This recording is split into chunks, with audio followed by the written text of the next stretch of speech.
Okay then, so, yeah, the Dutch used to do it in Netherlands with bicycles. I think it was yellow, they painted it, white, dotted all over a city, Amsterdam, Rotterdam. You could go, use it, put it back. Maybe not where it was, but somewhere else in special places for them. Unfortunately, because we live in a monetary system and people have to believe that they've got to get what they can, it didn't really work because a lot of the bikes, if not all of them, were stolen and repainted. In which year was this? 60s. 60s. Well, actually, my father helped doing that when he told that the police came and picked all the bicycles. Say that again. My father used to help with the white bicycles, and he told me that the police all picked their bicycles up. Okay, guys. Here's an interesting little thing I've been told by my friend here, whose father actually worked on the bicycle thing in Holland, the white bikes. According to her father, the police took them. They all, when they were putting them there, they all just came picking up, loading them away. Yeah, so the police did it. Sorry, you see, even I get caught out sometimes, listening to these people telling me that these things were one way and it turns out they're another way. So you always check, recheck and check again the things that you hear. It's just, I did hear that from so many people, but not one of them ever said that anybody that knew worked with it, and that was somebody whose father worked with them. And he says the police used to wait till they were put out and then go along, take them and put them in vehicles and take them out. You see how they work? As I say, even I get caught sometimes. You've got to be aware, you've got to check, you've got to keep your eyes on your governments, because I did say I won't say it again, but your governments are not working for you guys. And they'll do anything to get you thinking the way they want you to. And they did it with me, as you seen just now. They do it with everybody, so we've got to help each other when we're talking about these things. If you know something that I don't know, let me know so I can pass that on as well.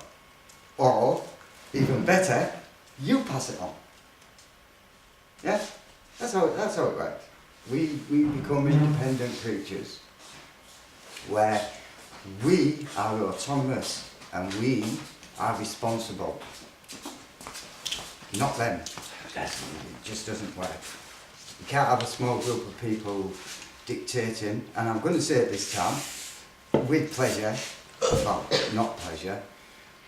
You can't have a small group of people dictating to the masses, because they're not treating you as individuals, they're treating you as a mass creature. And they're experts at this. They've got all the best minds in the world in psychiatry, psychology, using mass people control. They know how to work a crowd, as it were. Like, here's an example. Mr. Barack Obama.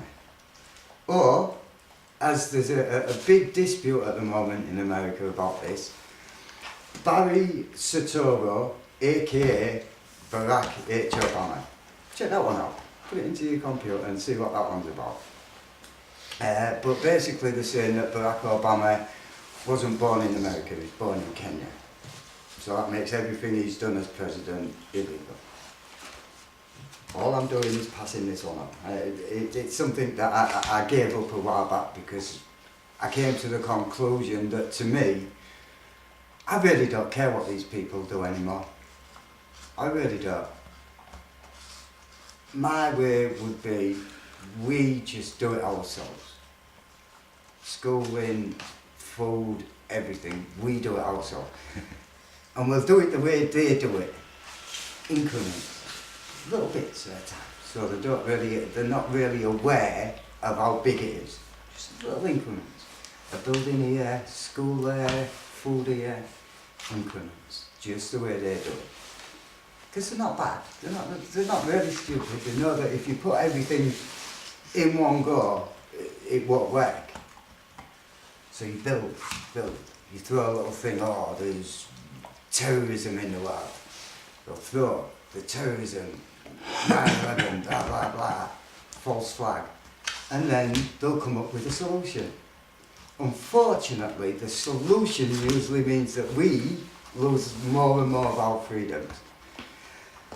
If you look at what's happened since 9/11, you'll just, it's frightening. I don't like talking about this, but information is knowledge. Information is power. Knowledge is power.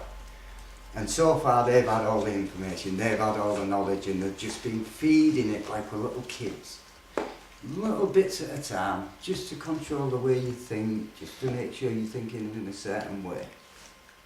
Enough of that. Let's get back to the serious stuff. Right? So, 2009 sustainable personal vehicles. 2008 was, there's not really a lot about it as in a place you can go to find out what this is about, except the Buckminster thing.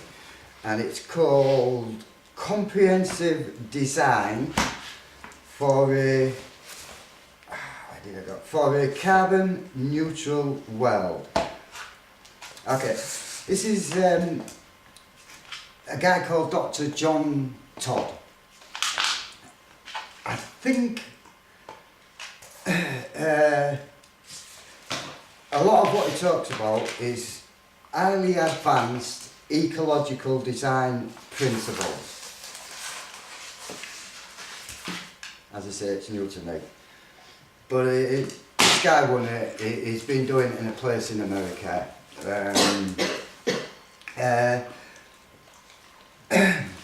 As I say, I don't know a lot about this, so I'll just give you what I know. Is the way he's doing it is it comes in first order ecological design, second order ecological design, third order ecological design. Each one addresses a different problem: industrial, growing, and energy. As I say, I'm learning this. You can find all that about this yourself. So I just wanted to pass these things on because I think if you look at it, what we need to do and how we need to do it is already being done, just out there. It's just we don't know about it. We don't know about these Operation Hope, which is massive in Africa, massive. We don't know about the Blue Ventures, the tropical coastal. This is in a lot of the tropical parts of the world, the coastal areas, which we know, or at least I did, that they're being destroyed by overfishing, blah, blah, blah. Well, this guy with the Blue Ventures has addressed that and come up with some very good solutions where they're working. 2010. Operation Hope, permanent water and food security for millions of Africans, where they're using animals to regenerate land. Sustainable personal, as I say, they go on and on and on about how we're polluting the world with our cars. There's your answer. It's out there. Yeah? It just means we've got to learn not to have that thought in our head, mine, this is mine, and share. I think we're going to do it anyway because we're becoming more and more open, more and more of a loving and caring community because of the way the governments are treating us. And that's what I keep saying, the governments are going to do a lot of our job, really. They're going to force more and more people to look for alternative solutions. That's what this is, all alternative. And then, as I said, a comprehensive design for 2008, comprehensive design for a carbon neutral world. So the stuff's out there. A real couple just to finish. Switzerland. Switzerland at the moment is, in 2005, Switzerland stopped insurance policies covering alternative medicines, homeopathy, herbal, neural therapies and traditional Chinese medicines were no longer covered by insurance policies because they said that there's no public works. Well, they've been studying since then, so to the point where now the government is in the process of debating whether or not to put these things back into the insurance policies. I know it's not to do with anything, every country, but Switzerland being neutral, I think they're showing the way in certain areas because they are neutral and they can get away with a little bit more than countries that are part of the system, totally. Not saying that Switzerland isn't, but they've got a bit more leeway. And finally, my favourite, okay, I have been talking about these people since I went out there. Iceland. We're always asked as occupiers what we're going to do, what we're going to say, what we're going to be. There seems to be an impression in the world, especially if you listen to the mainstream media, excuse me. I mean, especially if you believe the mainstream media, it seems to be this thing where we don't know what we're doing, we don't know what we want.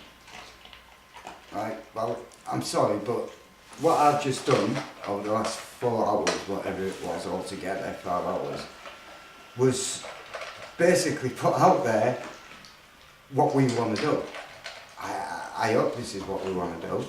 This is what I want to do, and most of the people that I talk to who are part of Occupy want to do.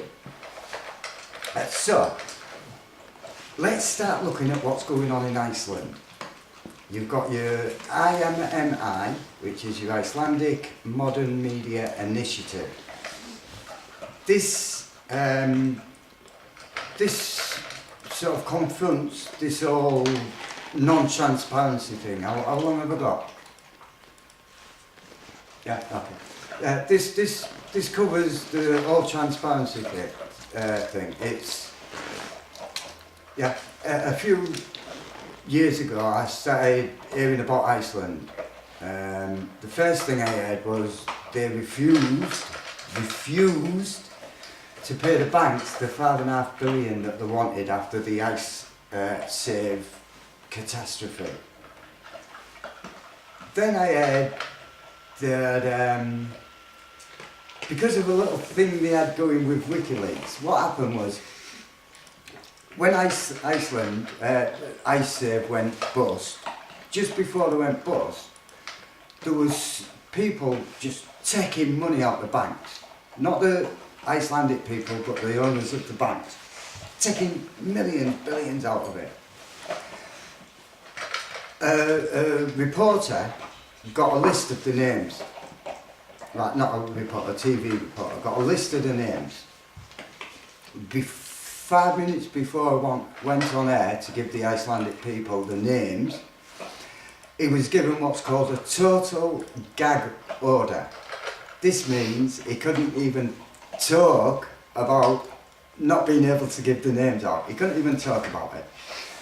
So what he did, he sent it to WikiLeaks, got put out, boom, the people know the names of the people. The Icelandic people know the names of the bankers who did this. So, I was in Iceland after they did what's the word, an investigation, and out of this investigation it was found that the Icelandic people had committed no crimes whatsoever. They'd been led into doing what they did by the banks, and the only people that were committing, and this is from the official investigation, I was there when they gave the report on, it was the bankers that committed all the crimes. Oh, didn't really want to go into another 15-minute session, but we can